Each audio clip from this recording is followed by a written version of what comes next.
Humans are meant to be carnivores, and in this video I will prove it with 11 undeniable reasons. The first is due to our acidic stomach. For any carnivorous species, an acidic stomach is essential. The reason being is meat goes bad a lot faster than plants do. So because bacteria can build up faster, an acidic stomach is essential in order to break it down. If a species' stomach is not acidic enough, then this bacteria can cause significant harm. Now, just to put into perspective, a human stomach has a pH of roughly 1.5. This is very similar to that of lions and wolves, who also have a stomach pH between 1 and 2. Now, when we look at herbivore species, such as a cow, they have a stomach pH between 4 and 6.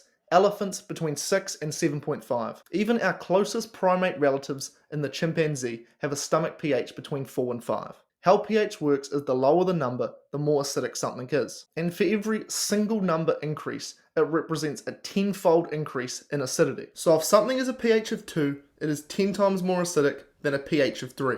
So as you can see, humans have a very acidic stomach in comparison to these herbivores. One of the very few species that have a more acidic stomach than us is vultures, who have a pH of 1. Now the reason vultures have such an acidic stomach is they're scavengers. They often eat the carcasses of animals that have been dead for a very long time. And as we all know, the longer you leave something, the more bacteria that builds up on it, which is why it's essential for vultures to have such acidic stomachs. The next reason is due to the toxicity of plants.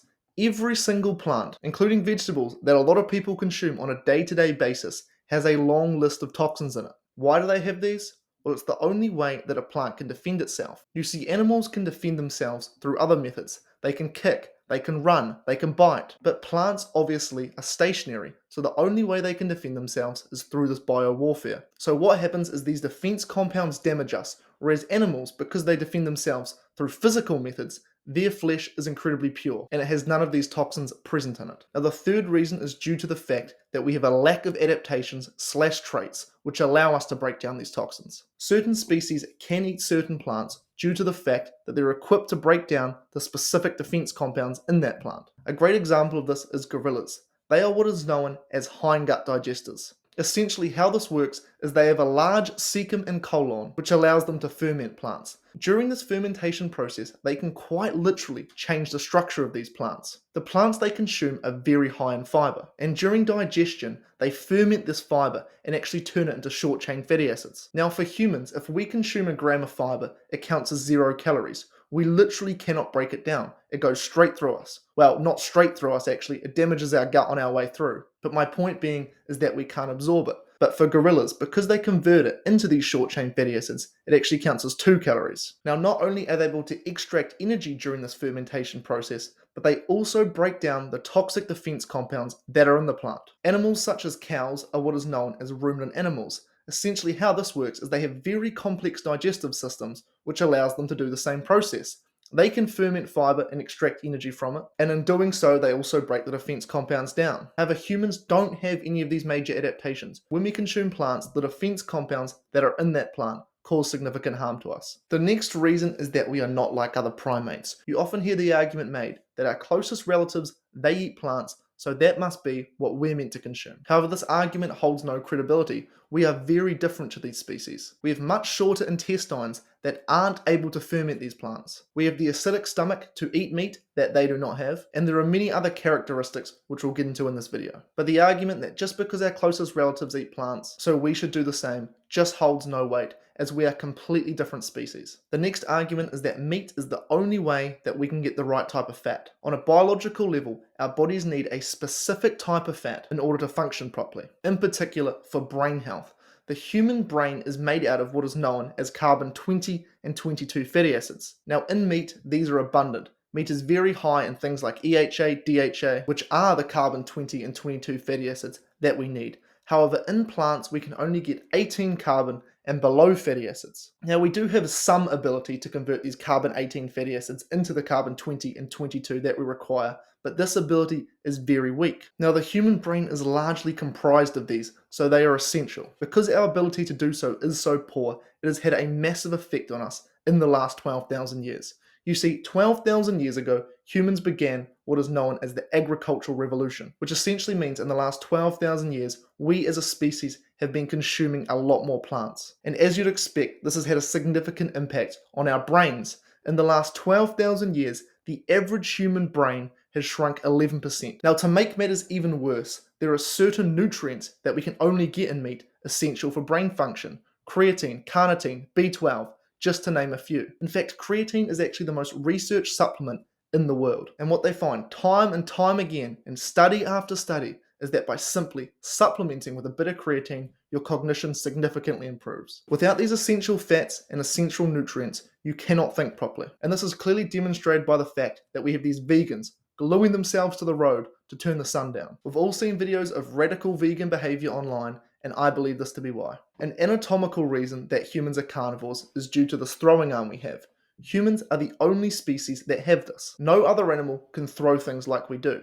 Now, to see this in action, all you have to do is turn on the television and watch some Major League Baseball. We certainly did not develop this throwing arm by picking fruit from some trees or by picking some plant from the ground. The reason we have this throwing arm is to hurl spears at animals. Now, if you're someone who believes in evolution, the reason we have this throwing arm is because we developed it from millions of years of hunting. And if you're someone who believes in God, then the reason we have this is that God gave it to us in order to hunt. The next reason is that it's the only way to survive. Humans have a tremendous energy requirement. Now, meat is very high in energy. When we eat meat, in particular fatty meat, we can easily meet these energy requirements. However, when it comes to plants, it is virtually impossible. Vegetables are incredibly low in energy. Now, for other animals, like we talked about earlier, they can ferment these plants and extract energy from them in the form of short-chain fatty acids. However, because humans don't have this ability to ferment the fiber, we can't extract energy from these plants. Not to mention that these plants are seasonal. They only grow during certain times of the year. The fact is that for over 90% of the plants,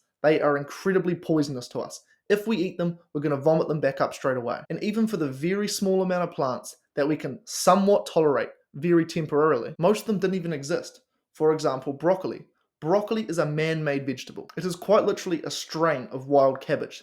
The vast majority of the plants that are out in the wild we cannot eat. And the ones that don't kill us instantly, they cause significant harm to us and contain very little energy. If humans did not eat a lot of meat, we would not be here right now. Another key reason is our fossils. In fossils, there is what is known as a nitrogen 15 rating. And essentially how this works is it's a measure of how carnivorous a species is. The higher the nitrogen 15 rating, the more carnivorous a species is. Now, when we look at fossils from 12,000 years ago or prior, they have incredibly high nitrogen 15 ratings, higher than any other species on the planet, higher than wolves, higher than lions, which again further supports that we are carnivores. Now, what's also very interesting about these fossils that we find from 12,000 years ago and prior is that they have very little lesions and markings on them. Now, why does that matter?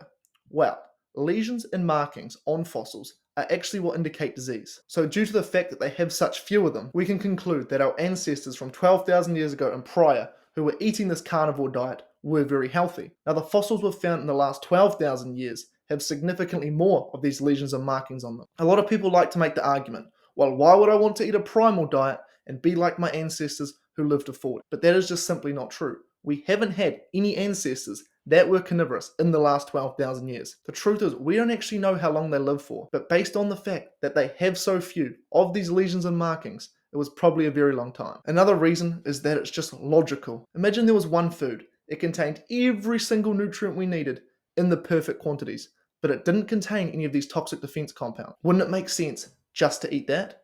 Well, that is exactly what meat is. There are no toxins in meat. It gives us every nutrient we need. Why on earth would we eat plants, which we know have these toxic compounds in them, that we have very limited ability to break down, when we could just eat the one food that has none of them, but still gives us all the nutrients we need? What's interesting is that even herbivore species, they know this. There are countless videos online of these herbivore animals killing and eating other animals. So this suggests that the reason these animals are herbivores is simply due to the fact that they aren't cognitively or physically capable to kill animals on a consistent basis, and therefore they're left with no other choice but to eat plants, which is exactly how it should be for humans. We should be having plants merely as survival foods. Another great reason, which sounds stupid on the surface, but it actually makes a lot of fundamental sense, is pure intuition. Every single animal, without exception, eats what it's intuitively drawn to. There aren't any lion scientists out there saying, hey lions, this is the best food for you. Go kill that deer, it's amazing. There aren't any cow scientists that do the same. Every single animal eats what's appealing to them. Now, what appeals to humans? Let's think about this.